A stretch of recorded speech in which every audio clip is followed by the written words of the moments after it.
Selamat siang, Pak. Siang Pak. Dengan siapa, Pak? Taufik Hidayat Pak. Usia berapa? Usia 20 tahun. Tempat tinggal di mana, Pak? Di Bumbir situ Pak. Baik. Pekerjaan sekarang? Masih kuliah Pak. Iya. Iya. Sebelumnya pernah merokok? Tidak Pak. Alasan datang ke pelayanan kesehatan? Kenapa, Pak? Sesak nafas Pak. Sesak nafas. Iya.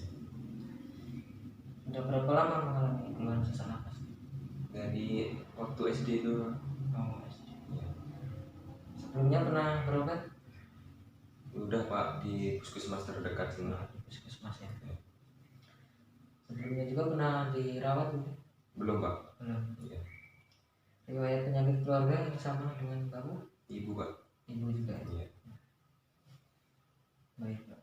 Untuk melengkapi pemeriksaan fisik pada hari ini, Bapak dipersilakan untuk duduk. Iya.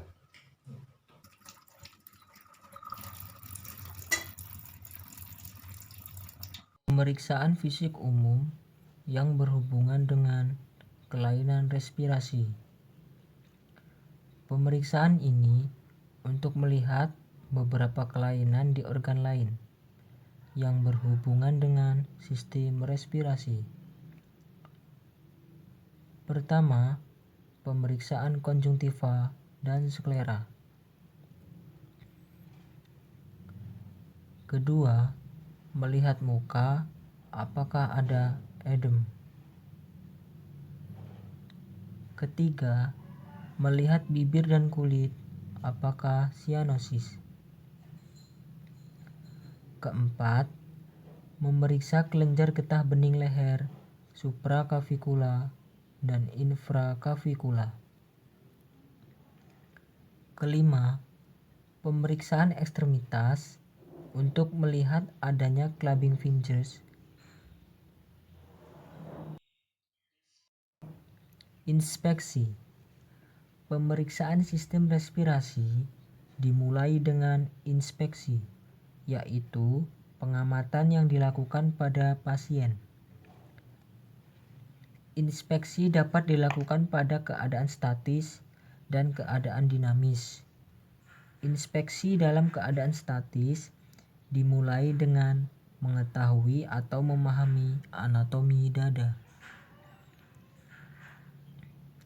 Pertama, tentukan bentuk dada, diameter anterior posterior, dan lateral. Seterusnya lihat apakah bentuknya simetris atau tidak. Bentuk dada yang asimetris dapat disebabkan oleh kelainan pada struktur tulang atau isi rongga dada. Perhatikan apakah sela iga sama antara sisi kanan dan sisi kiri. Kita juga harus melihat adanya kelainan bentuk dada yang bisa ditemukan seperti pigeon chest, funnel chest, barrel chest, flat chest, dan unilateral fanning. Selain itu, kita juga melihat kelainan di dinding dada, apakah terdapat tumor, sikatrik atau parut, atau venektasi. Pemeriksaan dinamis kita lakukan dengan pertama, menghitung frekuensi nafas dalam 1 menit.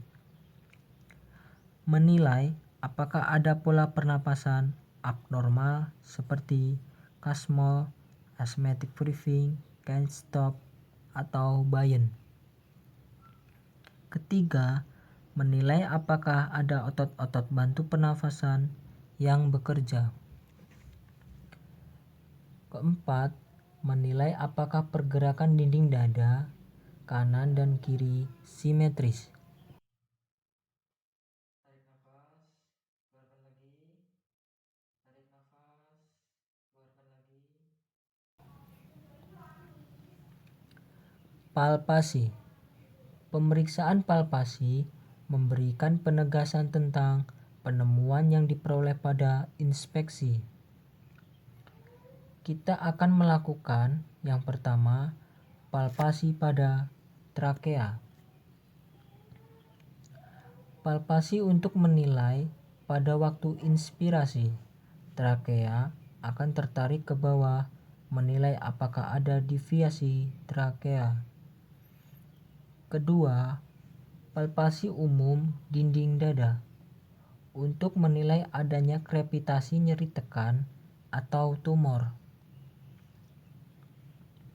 Ketiga, palpasi dada pada keadaan dinamis untuk menilai apakah ada perkembangan dinding dada sama kiri dan kanan.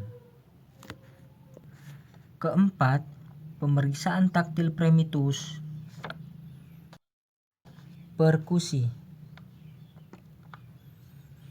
Tujuan perkusi adalah untuk memperlihatkan keadaan peka pada tempat yang seharusnya ada resonansi.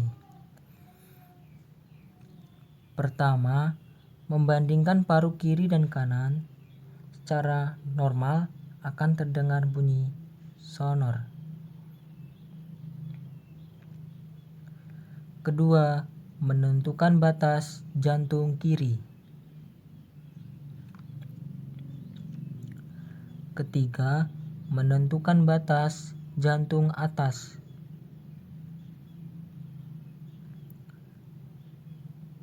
Keempat, menentukan batas paru kanan dan hati. Auskultasi.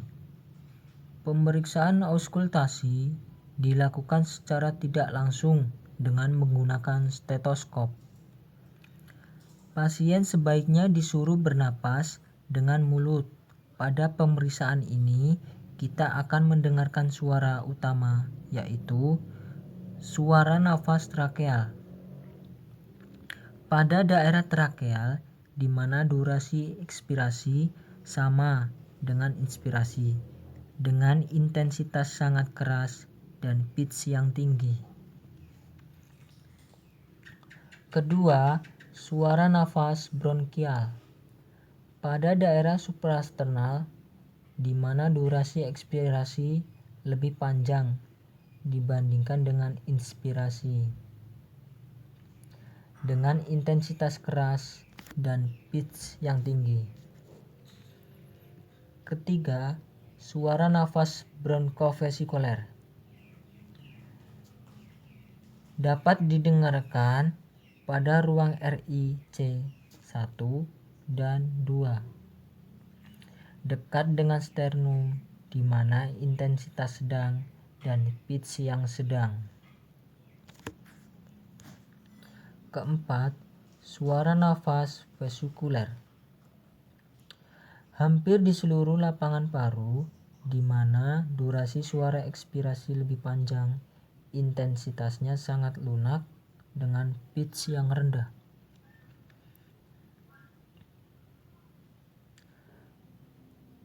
Kelima, suara nafas bronkial dan bronvesikuler apabila ditemukan selain pada posisi di atas akan memberi petunjuk adanya proses patologis. Selain itu, kita juga mendengarkan adanya bunyi nafas suara tambahan, yaitu rongki, wheezing, stridor, pleural friction, bronkomponi.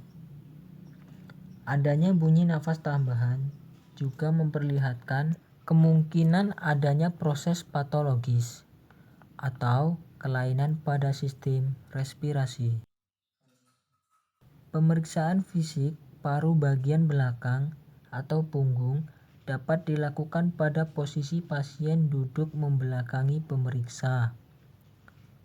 Pemeriksaan yang dilakukan sama, yaitu inspeksi, palpasi, perkusi, dan auskultasi. Inspeksi lakukan dalam keadaan statis. Perhatikan apakah ada kelainan bentuk punggung seperti gibus, skoliosis, atau kifosis. Bandingkan sisi kanan dan kiri dan lakukan inspeksi dada dalam keadaan dinamis. Apakah terdapat perbedaan pergerakan antara dinding dada kiri dan kanan. Lakukan dengan cara menempelkan telapak tangan pada punggung dengan ibu jari saling berdekatan. Kemudian pasien disuruh melakukan inspirasi.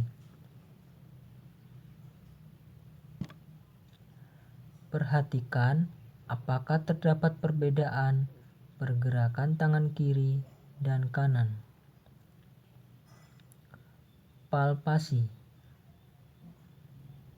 Lakukan pemeriksaan fremitus dengan menggunakan kedua telapak tangan pada punggung pasien sambil menyuruh pasien mengucapkan kata 77. Dilakukan mulai dari bagian atas sepanjang garis skapula sampai pinggir bawah iga. Bandingkan hasil pemeriksaan kiri dan kanan dengan mengucap kata 77.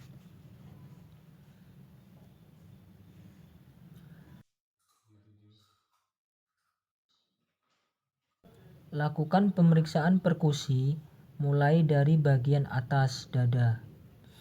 Pergantian antara kiri dan kanan sampai ke arcus cotarum. Tentukan paru diafragma kiri dan kanan melalui garis skapula. Mulai dari bagian bawah skapula sampai pinggir bawah iga. Tentukan batas peranjakan diafragma kiri dan kanan. Auskultasi. Lakukan pemeriksaan auskultasi pada kondisi normal. Bunyi bronkofesikuler didengarkan di daerah interskapula dan bunyi vesikuler dapat didengar di seluruh lapangan paru.